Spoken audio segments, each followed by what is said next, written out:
Hey, what's up? After the last video, I thought maybe I need to go into a little bit more detail when it comes to identifying figs. So this episode will be all about how to identify torsos specifically. And again, everything I'll be talking about, I will link down below.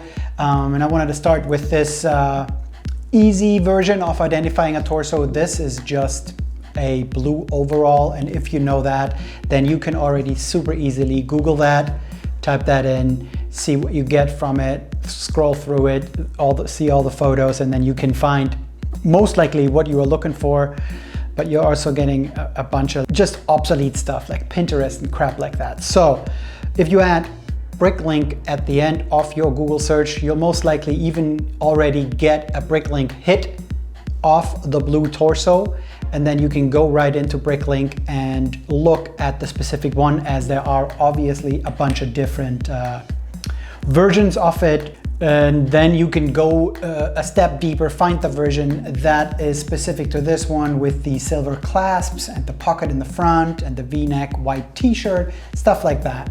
And then you'll find the one that you want, and then you can find the official Bricklink ID with it, and then you find the leg, the head, all that stuff that then belongs with it, and then you can complete your fig the easy way, and then you can bag it if you choose to do so and add the serial number to it so that you know at all times which one it is. Now there is obviously figs, for example this one, where it is much trickier to find with an easy Google search. I'll show you what results I will get if I just type in what I see, which is gray jacket, brown vest maybe.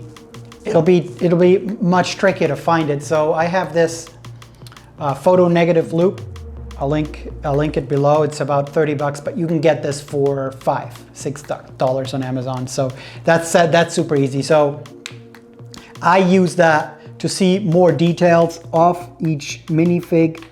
So that's more of a sheriff star. That could help me in IDing the torso by typing that into the search field, whether that be Google or already on Bricklink. And I will also link the direct link to the torso search on Bricklink for you to check out. Oh, finally. Oh, okay. And yeah, that's pretty much my rough rundown on how to relatively quickly ID. And like I said, it is a little harder at the beginning, but once you get the hang of it, and one more tip I wanted to say, it's not always what you say, and then that's the thing that it should be called.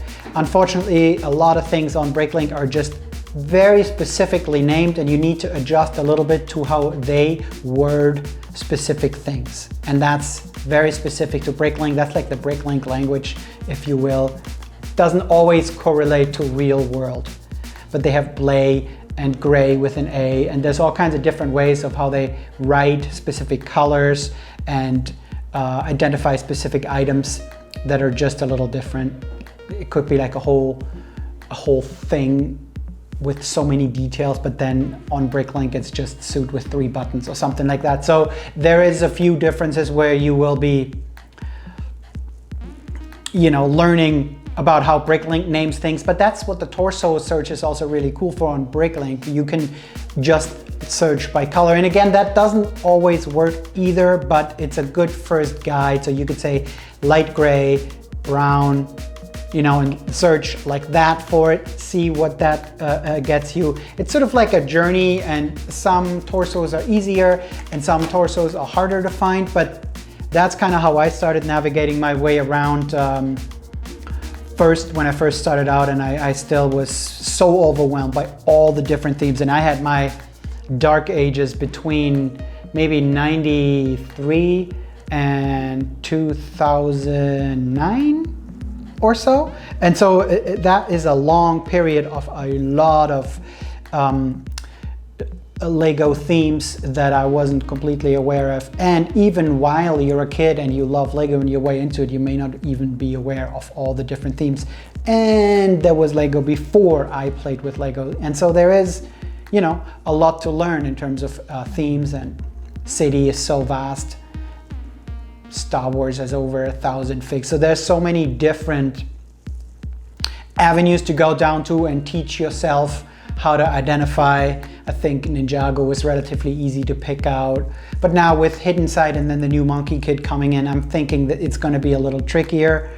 And yeah, I just over time learned a little bit more each time of identifying it, and there were obviously ones that took me sometimes weeks because I just couldn't figure it out, but I had a whole pile and I wanted to, you know, and then I just move it to the side, move on to the next one. That was easier to identify or whatever, you know. So you'll find your own way through it and figure out what works for you.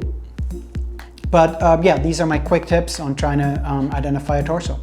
Thanks for watching. If you like my content, please subscribe, and I'll see you on the next one. Thank you.